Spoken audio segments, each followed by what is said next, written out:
Hey everyone, I'm Hammi. Welcome back to my channel. Today I am doing a budget closeout for the month of April. For April, I gave myself 70,010 rupees, and this was the second month when I gave myself 36,200 rupees from my private practice to budget for the month. I usually used to give more than this, but I want to cut down on my living expenses so that I can put more money towards my goals, like paying off my debts, and then there are other aspirations that I have and I want to work on that. I'm trying to take things a little more seriously and work on my goals. I want to see some changes happening. And also these are the few months that I have in the year where I do not spend much money. During the month of October, November, December and January, these 4 months are where maximum expenses occur because there are so many celebrations on those months. Now let's come back to the budget. From my work, I gave myself 33,810 and that's what I gave myself. Let me write that down. And then for my private practice was 36,200 rupees. And so the budget was 70,010 rupees. So the first category is my savings and investment. And here there was no change. I did allocate 1,000 rupees into my emergency fund. That was what I had budgeted. And for my SIP also, I did allocate whatever I had budgeted into the respective categories.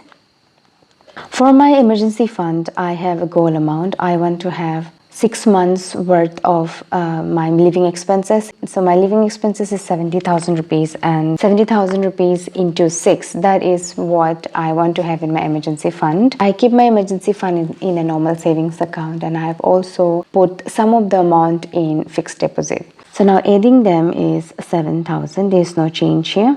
For my fixed costs and utilities, life insurance got 2460. This is what I had budgeted and that's what I put into it. Savings fund also got 1000. Room rent, I budgeted 3200 and that's what I put into it.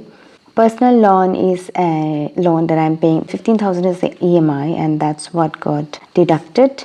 Ration, I budgeted 4,000 and that's what I put into it. Subscription was 1910 rupees and I did put 1910 into it. For my subscription nowadays, what I'm doing is I only budget for my Wi-Fi and for Tata Sky, and whatever other streaming services that I have, I let that expense go from my spending category. Now coming to my petrol, I had budgeted 3,200, but in petrol I only used up 2,700 rupees, so that means I have a remaining balance of 500 rupees.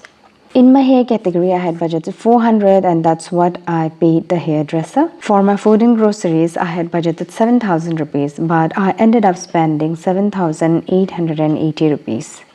This means I was over budget in my food and groceries category by 880 rupees.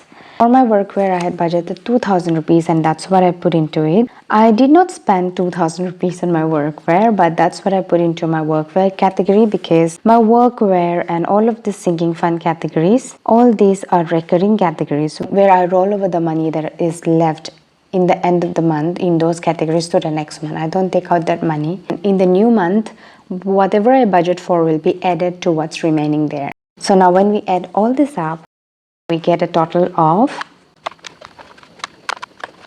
40,550 rupees. Now, if you can see, I had actually budgeted 40,170 rupees in my fixed costs and utilities category, but the total expense that I had in this category is 40,550 rupees. But we'll come to that later. For my health and medical category, I had budgeted 1,000 rupees, but the actual amount that I put into my health and medical category was, I did allocate the 1,000 that I put there, and then I added another 11,247 rupees. So, and I'll tell you why.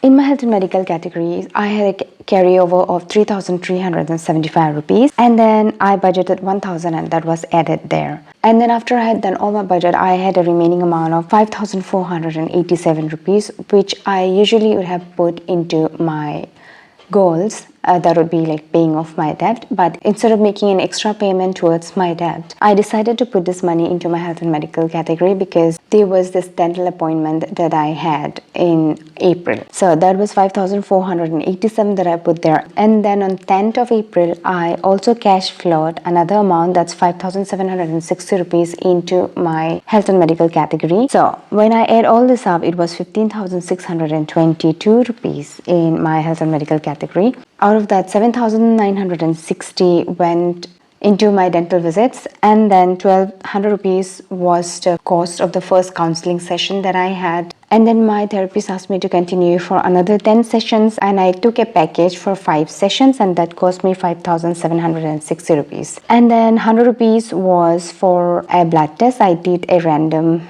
sugar test, and I also spent another 100 rupees for over-the-counter medicine. So all in all, in my health and medical category, I spent 15,120 rupees in the month of April. So I was left with 502 rupees, and that's what I carried over to the month of May. And then in the month of May, when I did my budget, whatever amount that I put into my health and medical got added to the 502 rupees.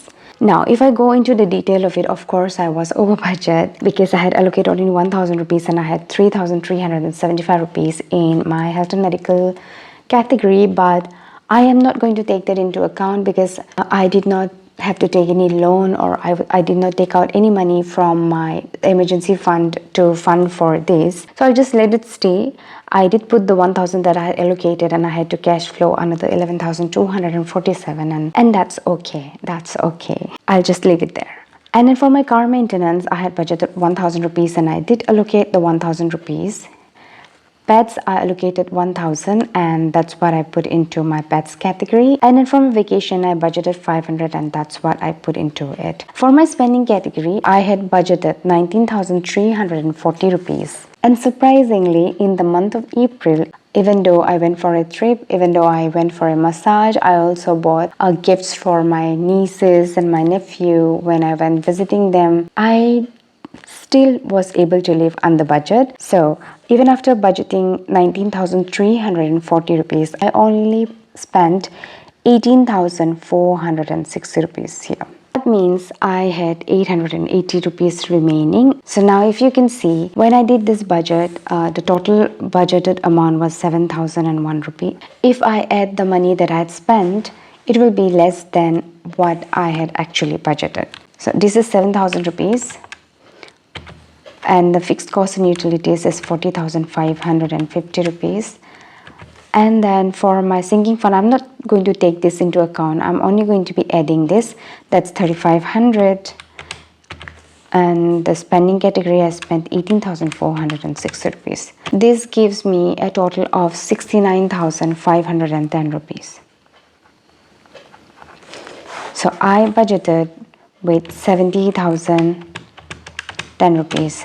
I was left with 500 rupees. Even though I had 880 remaining, this got adjusted into my food and groceries. And then I had 500 rupees remaining, and this 500 rupees I put into my spending category as rollover money. And then when I did my budget for the month of May, whatever I had budgeted for May, I have the number here, I added this 18,600 rupees into the 500 rupees in my spending category for the month of May. So that is how I spent my money in the month of April. And then again, I also want to do a debt update.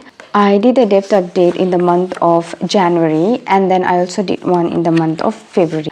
And I was supposed to share a debt update for the month of March. And so I'll be sharing both my debt update for the month of March and also for the month of April now. I am working on 3 loans. One is a personal loan that I took from SBI. And the monthly EMI that I pay in this loan is 15,000 rupees. Another loan is my LIC loan that I've taken, and I still had 77,200 rupees remaining to pay it off. And the third loan is something that I'm paying back to myself. I took out money from my business emergency fund to fund for construction works, and I'm paying that back. I have a remaining balance of 25,338 rupees plus another 20,000 rupees, that which I'll be adding after I pay this off. That's just because I didn't want to feel like I was paying off a very huge amount. Every month For my personal loan, 15,000 rupees is the EMI that gets deducted. This is decided by the bank. LIC loan, I am intentionally only allocating 2,000 rupees every month because for now, both of these are my priorities and LIC loan is not a priority for now. I want to focus on one thing and then keep progressing to the next. And for my construction fund, I have decided to put back 6,000 rupees into it each month. So that means it's a total of 23,000 rupees that I'm putting back into my loan every month. If I do any extra payment, this is where I'll write that down. For March, I did an extra payment of 1,000 rupees into my personal loan. That means in the month of March, I was able to allocate 16,000 rupees into my personal loan. And so after doing that, the new balance that I had in the end of March was 4,49,238 rupees. Out of the 16,000 rupees that I've allocated into my personal loan, some money got deducted as interest. So let's see how much that was. The starting balance was 4,60,773 and I had allocated 16,000 rupees, but now the new balance is 4,49,238. That means 11,535 rupees is what went into the principal amount. The rest of the money just got deducted as interest payment, but I'm not going to write that down here. I've decided to just write it this way and not write the interest payment. For my LIC loan in the month of March, I only allocated the amount that I had decided to put. That's 2,000 rupees, and there was also some interest amount that got charged. It was, I think, around 92 rupees. So the new balance for my LIC loan in the end of March was 75,200 rupees. And into my construction fund, I was able to put 6,000 rupees. So the new balance in the end of the month was 19,338 rupees. And in the month of April, again, the same thing. I bring down the new balance here. And then the monthly deposit is always the same. This month, in the month of April, I did not put any extra payment in my personal loan. So only 15,000 was deducted.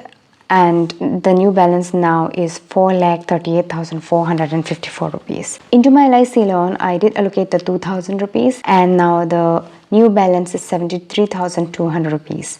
For my construction fund, I did allocate 6,000 rupees and I did make another extra payment of 7,500 rupees. And now the new balance that I have is 5,838 rupees. Once I'm done with this, I will be adding the 20,000 that I still have. If you are somebody who used to watch my Transfer Tuesday videos, I used to share it in my Transfer Tuesday videos here. Construction fund, I had taken 1 lakh rupees and then I took another 20,000 rupees. So the actual goal amount that I have to put back into my business emergency fund is 1,20,000 rupees. So now I'm nearing the end of 1 lakh and then I will be working on the 20,000 rupees. So that's for my debt update for the month. And then the last thing that I'll track every month is my Public Provident Fund contribution. This is for the financial year 25-26. I will always write down the amount that I had put into my PPF for the month, and then next year in the month of March I will get to know how much I've been able to allocate into my PPF for the financial year 25-26. For the financial year 24-25, I was able to deposit 46,920 rupees into my PPF, which is 31% of the maximum amount, that's 1,50,000 rupees. So I was able to allocate 3690 in April, and that's what I'll write down. For April, that's 3,690 rupees. The total deposit stays at 3,690 rupees. So that is how April went in terms of finances. Yes, there were extra expenses, but I'm glad that my living expenses was within budget, and I'm hoping to continue the same. Thank you so much if you're still here watching. I appreciate you so very much. I hope to see you in my next video. Until then, take care and bye-bye.